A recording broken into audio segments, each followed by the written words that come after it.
আসসালামু আলাইকুম, কেমন আছো তোমরা? আশা করছি তোমরা বেশ ভালো আছো। সংখ্যা পদ্ধতির 3 নম্বর ক্লাসে তোমাদের সবাইকে স্বাগতম। 1 ও 2 নম্বর ক্লাসে আমরা সংখ্যা পদ্ধতির রূপান্তর শিখেছি। আজকে আমরা 3 নম্বর ক্লাসে ডিজিটাল ডিভাইস আলোচনা করব, ঠিক আছে? তাহলে চলো ক্লাসটা শুরু করা যাক। Boolean algebra.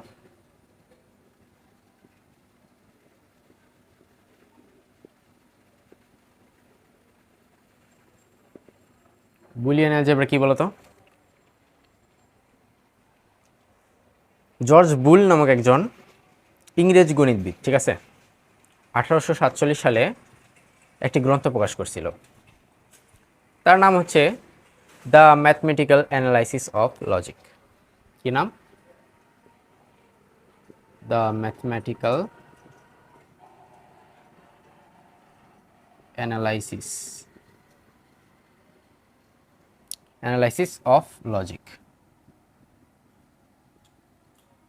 ঠিক আছে, এটা তার গ্রন্থের নাম। এই গ্রন্থে সর্বপ্রথম অ্যালজেব্রাটা প্রকাশ করেছিলেন, একেই বলা হয় বুলিয়ান অ্যালজেব্রা। অ্যালজেব্রাটা কি বলতো? এটা হচ্ছে তোমার গণিত এবং যুক্তির মধ্যে সম্পর্ক স্থাপন করেছিলেন। গণিত এবং যুক্তির উপর ভিত্তি করে এক ধরনের অ্যালজেব্রা তৈরি করেছিলেন, যাকে বুলিয়ান অ্যালজেব্রা বলা হয়। বুঝছো? এটা কিন্তু তোমার বীজগণিতিক রাশি সাথে একদম ম্যাচ করবে না, একদম সম্পূর্ণ আলাদা একটা জিনিস। বুলিয়ান অ্যালজেব্রার মূল কথাটা কি হয় সেটা বলো। মূল কথাটা হচ্ছে ডিভাইস বা কম্পিউটার শুধুমাত্র 0 এবং 1 ব্যতীত অন্য কোনো ভাষা বোঝে না। শুধুমাত্র 0 এবং 1 এই দুইটি ভাষাই বোঝে, ঠিক আছে? যদি 0 হয় তাহলে কম্পিউটার বুঝবে ফলস, যদি 1 হয় তাহলে এটা হবে ট্রু, ঠিক আছে? ক্লিয়ার? তোমার বীজগাণিতিক রাশিতে তোমার একটি চলকের মান বা ভেরিয়েবলের বিভিন্ন মান হতে পারে, ঠিক আছে? চলক বা ভেরিয়েবলের বিভিন্ন মান হতে পারে। আচ্ছা, এটা একই সাথে অপটিক্যাল ফাইবারের আলোহীন বা আলোযুক্ত অবস্থাও হতে পারে। ধরো অপটিক্যাল ফাইবারে তোমার কম্পিউটারের সংকেত দিল 1, তাহলে সেখানে কি হবে? আলো আছে। আর একটা সংকেত দিল 0, তাহলে আলো নেই, অর্থাৎ অন্ধকার। ঠিক এমন একটা ধারণা, ঠিক আছে? এখানে দেখো, এখন একটা উদাহরণ দেখো। 0 + 0 1, সরি, 0 + 0 = 0। তারপরে 0 + 1 = হবে 1, ঠিক আছে? এখন বলবা না যে এটা তো বীজগণিতের সাথে মিল আমরা পাচ্ছি। কিছু কিছু মিল পাবা, কিন্তু সম্পূর্ণ আলাদা জিনিস এগুলো, ঠিক আছে? 1 + 0 এটা মানেও 1। আর 4 নাম্বার কি? 1 + 1 মানে 1, ঠিক আছে? গুণের ক্ষেত্রে গুণ, এটা কি বলতো? এটা তোমার হচ্ছে অর গেট বলা যেতে পারে। অর গেটের ক্ষেত্রে ও আর, এটা মানে যোগের কাজ করে। এই গেটটা তোমার যোগের কাজ করে, অর গেট। আমরা যখন লজিক গেট শিখবো তখন এটা ঠিকভাবে বুঝতে পারবা, ঠিক আছে? আমরা গুণের ক্ষেত্রে দেখি 0 × 0 অলওয়েজ 0, 0 × 1 অলওয়েজ 0, 1 × 0 অলওয়েজ 0, 1 × 1 হলে হবে 1। আচ্ছা, ওখানে আলো পড়ছে, দেখা যাচ্ছে না। এখানে দেখো 0 × 0 0, 1 × 0 0, 0 × 1 0, 1 × 1 = 1। শুধুমাত্র গুণের ক্ষেত্রে 1 × 1 হলেই 1 পাওয়া যাবে, অর্থাৎ সেখানে কারেন্ট ফ্লো করবে, ঠিক আছে? আর বাকিগুলিতে কারেন্ট ফ্লো করবে না। বুলিয়ান অ্যালজেব্রার কিছু বৈশিষ্ট্য আছে, সেগুলো আমরা লিখে দিলেই বুঝতে পারবা। সেগুলো আমরা একটু লিখি। এক নম্বরে হচ্ছে, এখানে তো আলো নাই, এখানে আলো পড়তেছে, আচ্ছা ঠিক আছে, তাহলে কোথায় লেখা যায়, এখানে লিখে দিই। বুলিয়ান অ্যালজেব্রা শুধুমাত্র 1 এবং 0 এই দুটি অঙ্ক ব্যবহৃত হয়। 0 1 ব্যবহৃত হয়। তারপর এই অ্যালজেব্রায় শুধুমাত্র যোগ এবং গুণের মাধ্যমে সমস্ত গাণিতিক কাজ করা হয়। এটা দেখালাম একটু আগে, এটা যোগ, এটা কি গুণ। যোগ এবং গুণ এর মাধ্যমে কাজ করা হয়, সমস্ত গাণিতিক সমস্যার সমাধান করা হয়, ঠিক আছে। এতে কোনো ধরনের ভগ্নাংশ, লগারিদম, বর্গ, ঋণাত্মক সংখ্যা বা কাল্পনিক সংখ্যা ব্যবহৃত হয় না, বুঝছো। শুধুমাত্র 0 এবং 1, এটার মানে তো অর্থই বোঝায় এটা। তারপরে এতে কোনো ধরনের গাণিতিক ও ত্রিকোণমিতিক সূত্র ব্যবহার করা যায় না, গাণিতিক জ্যামিতিক ত্রিকোণমিতিক সূত্র ব্যবহার করা যায় না, কারণ ওগুলো ব্যবহার করা গেলে তো এটা আর বুলিয়ান অ্যালজেব্রা থাকবে না, ঠিক আছে। এই জন্য ওই সব বৈশিষ্ট্যের মধ্যে নেই এগুলো। দশমিক অ্যালজেব্রার তুলনায় এই পদ্ধতি অনেক সহজ, যেহেতু তোমার ডেসিমাল পদ্ধতি আছে, সেগুলোর তুলনায় তোমার এই অ্যালজেব্রা এটা অনেকটাই সহজ, বুঝছো। আর উদাহরণ লিখে দিলাম না, বুঝতেই পারছো তোমরা।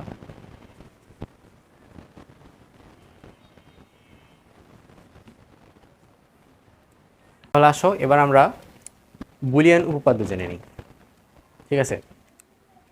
যেরকম তোমার মৌলিক উপপাদ্য, মৌলিক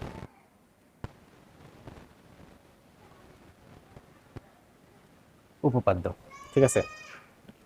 মৌলিক উপপাদ্য তোমার a প্লাস 0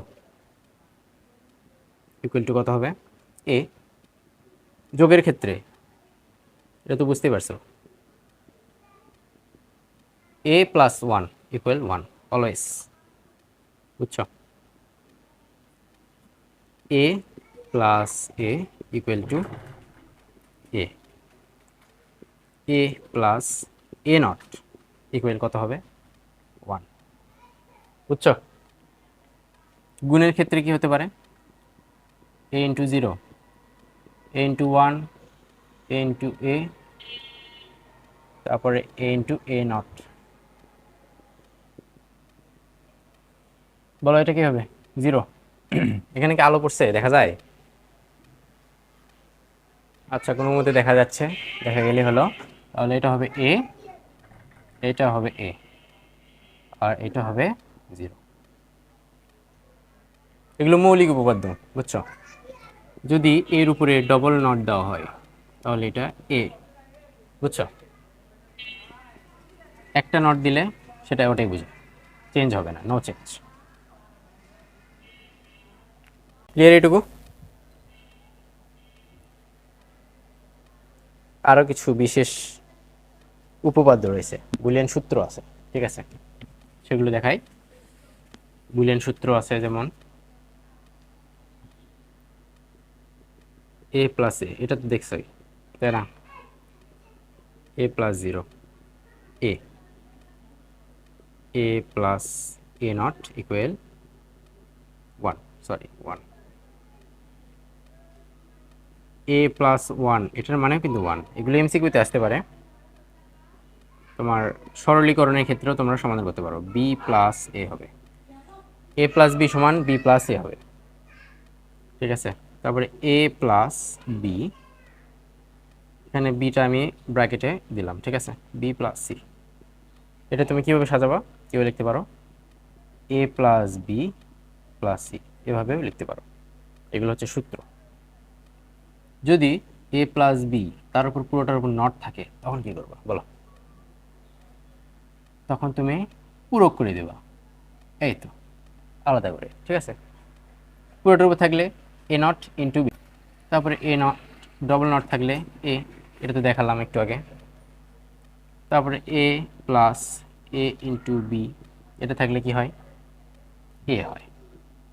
কিভাবে a হয় জানো, এই দেখো, a plus a into b, এখান থেকে এ কমন না, 1 প্লাস বি, এখানে এ থাকলো, এখানে 1 প্লাস বি, 1 প্লাস এ মানে কত জানো বলো তো? 1 প্লাস এ সমান 1 লেখা যায় না, ইন্টু 1, তাহলে এই লেখা যায়, এই জন্য হচ্ছে এ। বুঝছো? ক্লিয়ার? আচ্ছা, ওখানে দেখা যাচ্ছে না, আমি একটু নিচে লিখে দিই, A plus A into B equal to A. কি জন্য এ হয়েছে সেটা কিন্তু আমি দেখাইছি, দেখো এই যে,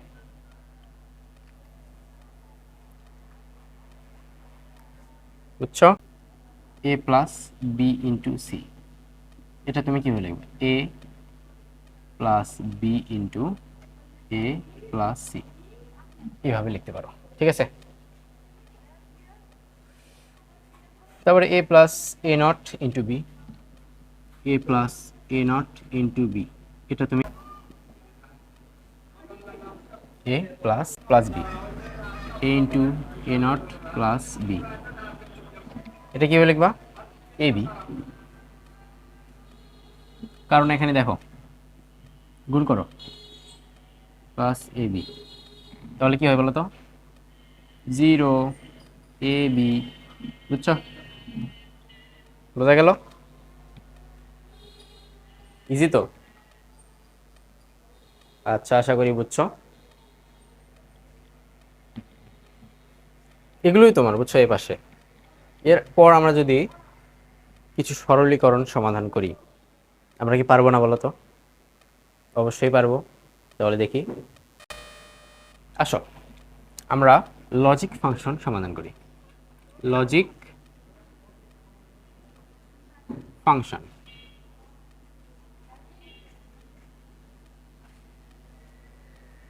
এক নম্বরে দিলাম এফ সমান দেওয়া আছে, একটা ফাংশন তো এফ দ্বারা প্রকাশ করা হয়, জানো তো? এ প্লাস বি প্লাস, ধরো দেওয়া আছে সি এর উপর not, into B not C. দেখো, ধরো এর উপরে আছে আরেকটা নট, ঠিক আছে? এখন আমি এটা আলাদা, দেখো এই যে পূরক করবো এখানে, যেহেতু তার উপরে নট আছে অবশ্যই পূরক করতে হবে, তাহলে A not into B not into সির উপর ডাবল নট মানে কি বলো? একটু আগে দেখাইছি, সি। তারপরে এটা ইন্টু ছিল, বি ইন্টু সি দিলাম, ঠিক আছে? দেখো তো এই দুইটা এক করো, বি নট বি নট, তাহলে কত হবে? বি নট, একটা বি নট, এ থাকলো লিখলাম, বি লিখলাম, বি নট লিখলাম, আর সি ইন্টু সি থাকলে একটা সি, ঠিক আছে? ক্লিয়ার? 2 নম্বরে কি দেওয়া আছে? ধরো B C, B C, B C, এই দুইটার উপর নট, তারপরে সির উপর নট, এটা কিভাবে সলভ করবো বলো? বলো, এখানে সি আছে, সি আছে, সি তুমি কমন নিতে পারো, বিও কমন নিতে পারো, ইচ্ছা তোমার। সি কমন নিলে, সি নট কমন নিলে B plus B not plus B C. বলো, সি নট থাকলো, বি প্লাস বি নট মানে কি 1, আমরা লিখবো না এটা, বুঝছো? যা আছে তাই। এখন এই সূত্র থাকলে, এটা থাকলে তুমি কিভাবে লিখবো বলো তো? এবার কি শিখছি? এ প্লাস, এখানে দেখা যায়, দেখা যায় না, আচ্ছা এখানে নিচে লিখে দিই, A plus B C equal A plus B into A plus C.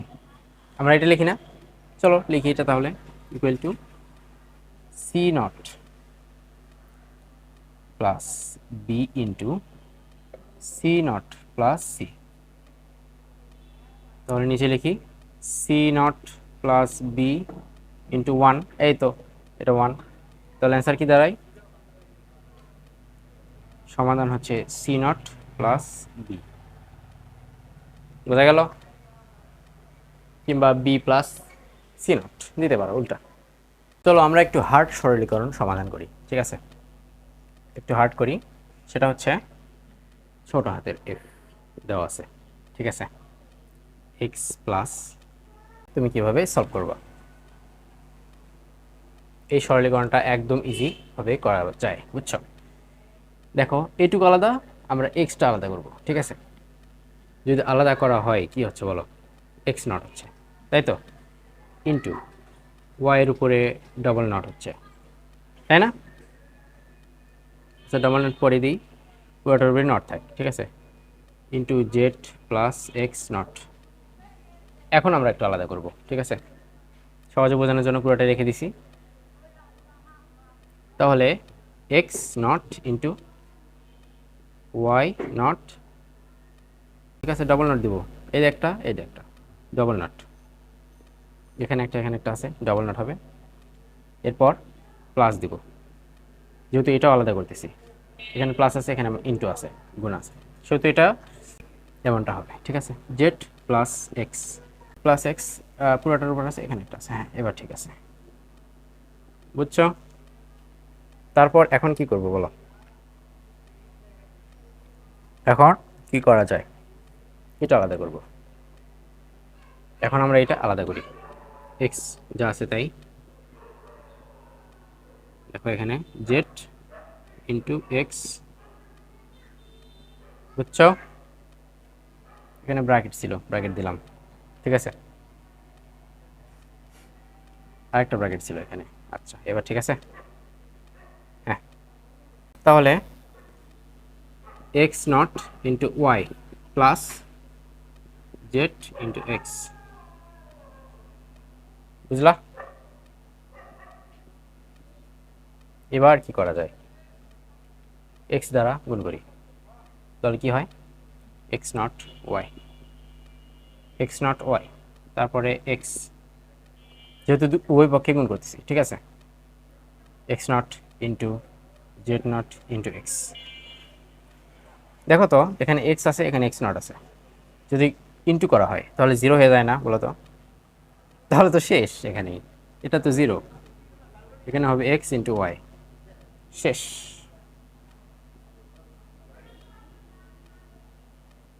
বুঝছো? বলো একটু জটিল মনে হতে পারে, কিন্তু একদম ইজি না, সহজেই তো করা গেল, বুঝছি আমরা। যদি এটা বুঝে থাকো তাহলে এভাবেই তুমি এটা সলভ করে দেখাও, তোমাদের এইচ ডাব্লিউ থাকলো, তোমরা করবা এটা, ঠিক আছে? আমরা এটা সলভ করি, আসো সলভ করো, বুঝতে পারতেছো? দেখো তো কি করবা, এই দুইটা আলাদা করো, এসি এবং এসি আলাদা করো, মাঝখানে প্লাস চিহ্ন দাও, এসি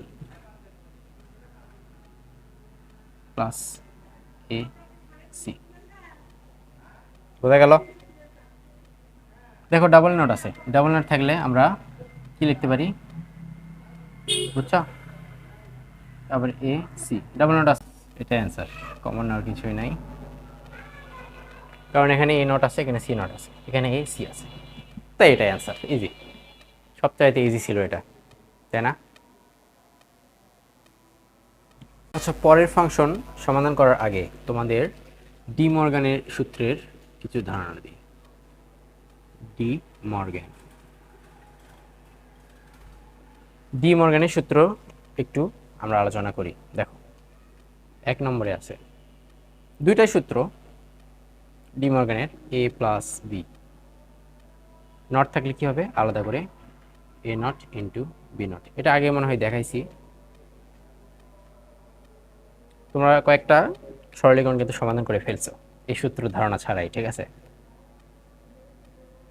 দেখো প্লাসের উপরে পুরোটা নট আছে এবং এ ইন্টু বি এর উপরে পুরোটা নট আছে, তাহলে কি করবা, আলাদা করে এ প্লাস বি, এই দুইটা জানলে আর কিছু জানার প্রয়োজন হয় না, ঠিক আছে? তোমার ডি মর্গানের সূত্র এটাই। নাও আমরা একটু এই সরলীকরণ চেষ্টা করি, ঠিক আছে? দেখো কি করবা, প্রথমে ওই তো ডি মর্গানের উপপাদ্য অনুসারে কি করবা বলো তো, প্লাস আছে এখানে, ইন্টু করে দিবা, ঠিক আছে, A plus B into B plus C, বুঝলা? পাশে তুমি সাইন নোট দিতে পারো, ডি মর্গানের উপপাদ্য অনুসারে।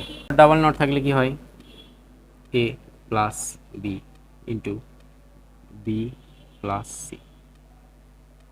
ডাবল নটগুলো আলাদা করছি, ঠিক আছে, এখানে ডাবল নট আছে, আলাদা করে দিলে সি হয়, বুঝলা।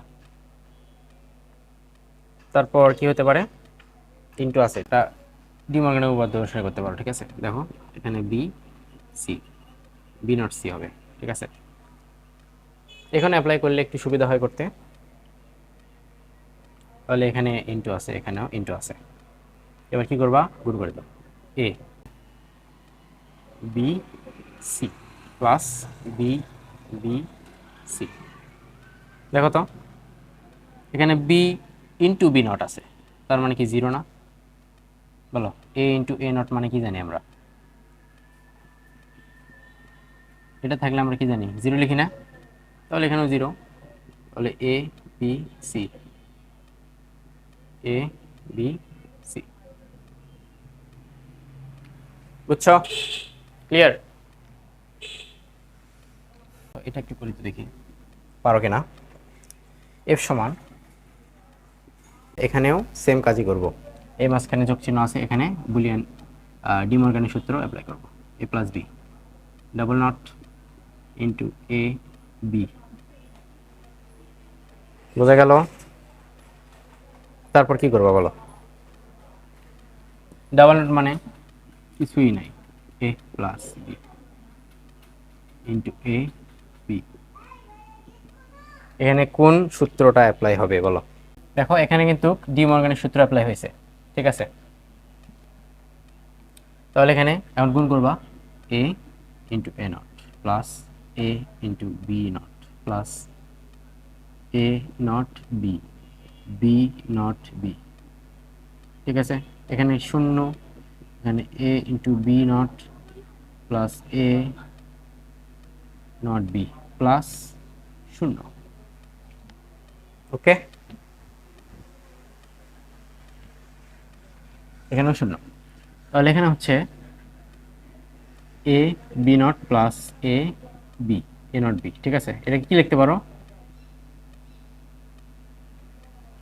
এটা একটু আলাদা মনে হতে পারে তোমার কাছে, এটার মানে কি জানো, এক্স অর গেটের সূত্র এটা, এক্স অর গেটকে এভাবে লিখতে হয়।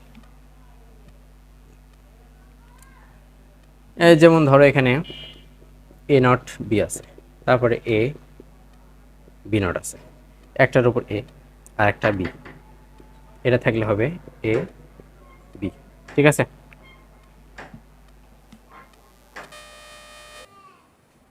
আচ্ছা তাহলে আজকে এটুকুই, কালকে আমরা লজিক গেট অর্থাৎ সত্যক সারণী ট্রুথ টেবিল এবং লজিক গেট সার্কিট কিভাবে অ্যাড করবা সেটা শেখাবো, ঠিক আছে। আজকে এটুকুই, ভালো থাকো, আসসালামু আলাইকুম।